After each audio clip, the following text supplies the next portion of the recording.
संयम भाग 4। शास्त्रकार भगवान स्वयं ये कहते हैं कि इस प्रकार संयम में प्रमाद करने वाले तो आने वाले साधु के संयम को भी मलिन बनाएंगे, क्योंकि एक दूसरे के प्रमाद को देखकर अप्रमद साधु भी प्रसादी बन जाते हैं। इस कारण उस साधु ने स्व संयम की रक्षा के लिए उस गज का त्याग किया। कैसी आश्चर्यजनक घटना है। गच्छ में चौथे व्रत को भंग करने वाले, पैसा धन इकट्ठा करने वाले, निष्ठुर बनकर हिंसा करने वाले और उसका त्याग करना पड़े, ये तो समझ में आता है। लेकिन ये तो एकदम साधारण सी छोटी सी बात थी ना। पूंजे बिना डंडा लेना ये कोई बड़ा दोष है? इस कारण गच्छ का त्याग किया जाता है क्या? लेकिन हकीकत यह है कि बड़े दोषों की उत्पत्ति का कारण ये छोटे छोटे दोष ही होते। ऐसे ही कोई दोष बड़े नहीं आते। जो स्थापना आदि छोटे दोष सेवन करते हुए धीरे धीरे आधा कर्मी तक पहुंच जाते हैं। जो छोटी सी लड़की को भी राग दृष्टि से देखने का पाप करते हुए आने वाले समय में अंतिम कक्षा के दोष तक पहुंच सकते हैं। जो मुंह पर कपड़ा वगैरह इत्यादि वस्तुएं ज्यादा रखने लगते हैं, वे भविष्य में पोटले भी रखने लग जाते हैं। वैसे ही जिस प्रकार पूंजे बिना दंडा लेने के संस्कार पड़े, वह भविष्य में बड़ी हिंसा के कारणभूत प्रवृत्ति में भी नहीं रुकेंगे, क्योंकि निष्ठुरता के संस्कार पड़ चुके हैं। दंडा लेने की भी प्रवृत्ति सामान्य नहीं है। इस साधारण भंड समिति का विस्तृत वर्णन अष्टप्रवचन माता पुस्तक में किया है, वहां से जान ले। संक्षेप में कहे तो डंडा का ऊपर का और निचला भाग जहाँ स्पर्श किया हुआ स्थान है, उन दोनों भागों को पहले बराबर देखना चाहिए। उसके बाद जिस स्थान से डंडा पकड़ना है वो स्थान भी बराबर देखना और फिर उस डंडे को खींचकर हाथ में लेना। इस विधि के पीछे अनेक कारण है। मानो कि डंडे के नीचे के भाग के पास किसी भी कारण से कच्चा पानी, सच्चित जल आ गया हो, तब अब अगर कुछ भी देखे बिना ही डंडा ले ले तो उस पानी के जीवों की विराधना होती। वैसे ही चातुर्मास आदि में दीवार में से पानी झरता हो, वह डंडे के ऊपर के भाग पर लगा हुआ हो और डंडा ले तो वह पानी नीचे गिरेगा, हिलेगा, ये विराधना है। और जिस स्थान से डंडा पकड़ना है उस स्थान पर अगर चींटी आदि चढ़ी हुई हो तो ये पूंजे बिना उस स्थान पर पकड़ने से चींटी आदि मर जाती है। इतने दोषों की संभावना होने से ही दंडा देखकर प्रमार्जन करके लेना चाहिए। अगर देखे बिना सीधा प्रमार्जन करे तो भी दोष, और अगर देखकर न पूजे तो भी दोष। ये सब बातें अष्टप्रवचन माता में से देख ले। अब जो साधु इन सब विधियों को नहीं करता, वो उपरोक्त सभी हिंसा के प्रति उपेक्षा वाला है, ऐसा निश्चित मानना होगा। उसमें जिग्दया के परिणाम बहुत कम है, ऐसा मानना ही होगा। वह साधु धीरे धीरे बड़े दोष का सेवन करेगा, आधा कर्मादि करवाने वाला बन जाता है, स्कूटर कार इत्यादि का भी उपयोग करवाने वाला बन जाए। इसमें अतिशयोक्ति नहीं समझना। इतना तो निश्चित है कि प्राय बड़ी शिथिलाचारों का उत्पत्ति स्थान छोटे छोटे दोषों का सेवन ही है। जो संयमी छोटे छोटे दोषों का सेवन नहीं करने का सच्चा प्रयत्न करते हैं, किया हुआ हो, वैसे संयमी बड़े दोष का सभी सेवन नहीं करते। जो गृहस्थ शुरू शुरू में अत्यंत गरीबी के कारण एक एक पैसे को बचाकर जीता, उसमें कंजूसाई के और मितव्ययता के ऐसे गाढ़ संस्कार होते हैं कि भाग्य योग से करोड़पति हो जाए तो भी वो पैसा जन जल्दी से खर्च नहीं करेगा। पैसे पैसे का हिसाब रखेगा। बेटे अगर ज्यादा खर्च करेंगे तो वह सह नहीं सकेगा।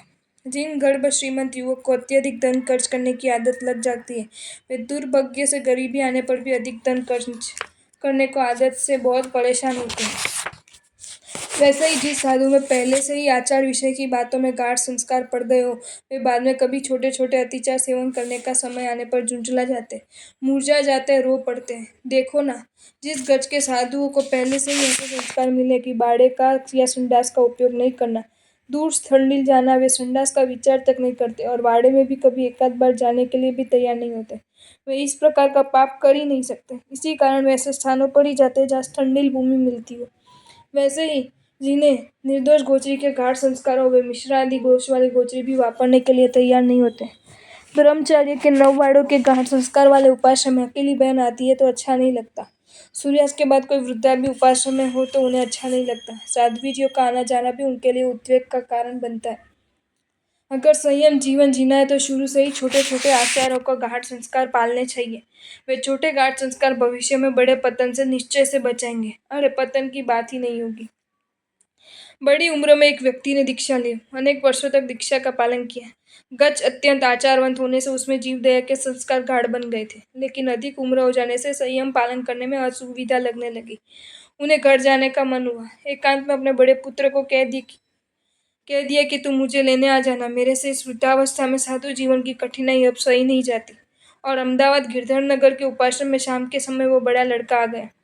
पिता मुनि किसी से कहे बगैर पिछले दरवाजे से उसके साथ चले गए। मार्ग में उसे मात्रा की शंका हुई और रास्ते में आए हुए एक सार्वजनिक शौचालय में मात्रा करने लगे।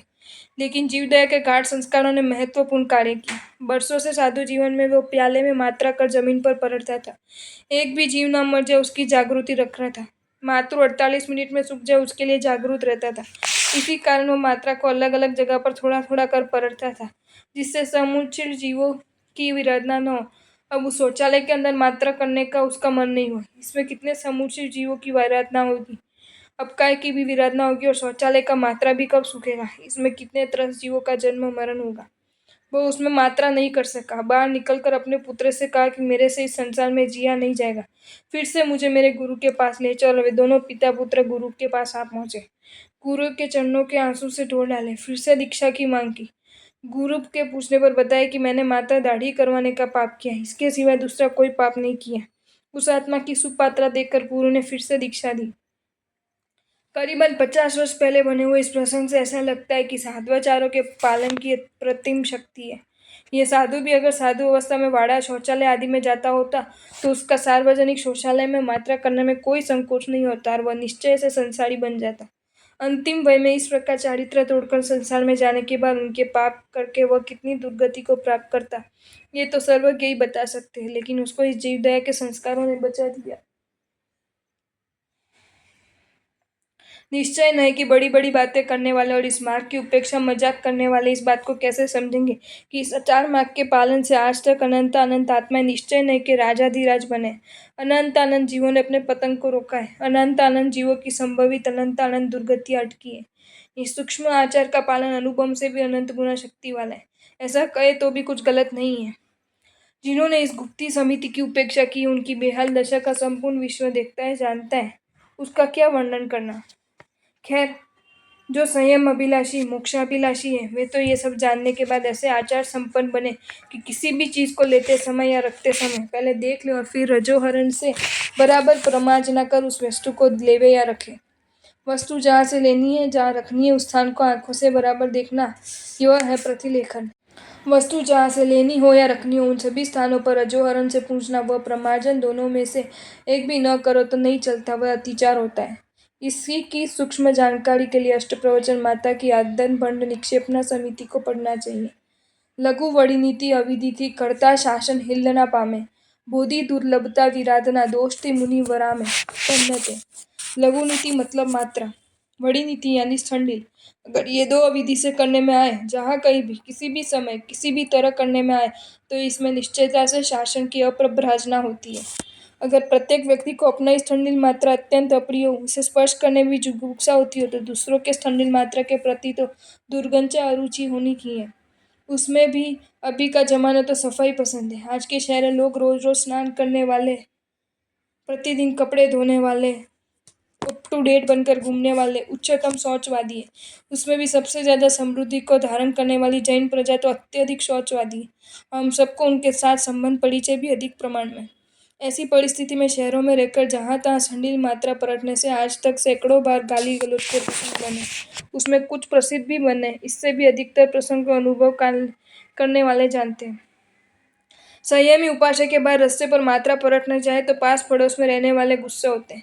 प्रतिदिन 10, 15, 20 संयमियों का मात्रा रास्ते पर पलटने से दुर्गंध तो आनी है, मच्छर इत्यादि भी होते हैं। इसी कारण से गृहस्थ इतनी अरुचि बताते हैं।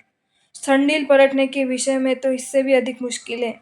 अष्ट प्रवचन माता में परिष्टापनिका समिति ने शास्त्रीय विधि और वर्तमान परिस्थिति इन दोनों विषयों पर विस्तार से वर्णन किया है।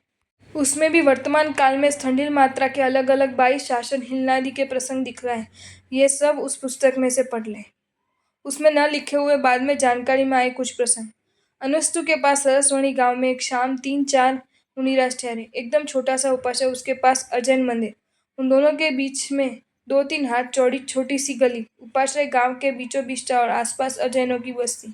प्रातः काल से पहले मंदिर की दीवार के पास ठंडिल करके वहां से उन संयमियों ने विहार किया। सुबह जब उन अजैनों को पता लगा तो वे बहुत नाराज हुए और जो उपाश्रय को संभालता था उसे खरी खोटी सुनाई। उसके बाद कोई भी साधु साध्वी आए तो वह व्यक्ति ये सूचना देता कि मेहरबानी करके यहाँ बाहर ठंडिल और मातृ मत करना और परठवना भी नहीं। राजस्थान से शंकेश्वर जाते हुए 25-30 साधुओं के एक ग्रुप का जो कड़वा अनुभव हुआ वह इस प्रकार है। विहार के मार्ग में लगभग 15-16 स्थान पर उनके स्कूल वालों ने गांव वालों ने सुबह को और शाम को रुकने के लिए जगह देने से मना किया। उनको 500 रुपये तक देने की बात की, लेकिन वे तैयार नहीं हुए। सभी जगह एक ही कारण बताते थे, पहले आने वाले जैन साधु साध्वी जी हमारे स्कूल और गांवों को खराब करके गए, इसलिए उनको यानी जैन साधु साध्वी को जगह नहीं देंगे। एक जगह पर इस शर्त पर रुकने दिया कि शाम को जब विहार करोगे इससे पहले हम सभी जगह बराबर देखेंगे, अगर कहीं गंदगी दिखी तो वो आपके पास ही साफ करवाएंगे, उसके बाद विहार करना। सूरत के पास सचिन गांव के बाहर रास्ते पर ही स्कूल में उतरे हुए साधुओं ने इस प्रकार की भूल की, जिसके परिणाम स्वरूप उन गांव के लोगों ने सदा के लिए स्कूल में रुकने के लिए साधु को मना कर दिया। जिन शासन की इस अवहेलना की उपेक्षा कैसे कर सकते हैं, तो अब क्या करें। आपको ये वीडियो अच्छा लगा हो तो इसे लाइक करें और शेयर करें, और ऐसे ही नए नए वीडियोज़ देखने के लिए सब्सक्राइब करें हमारी channel Jain facts and stories को।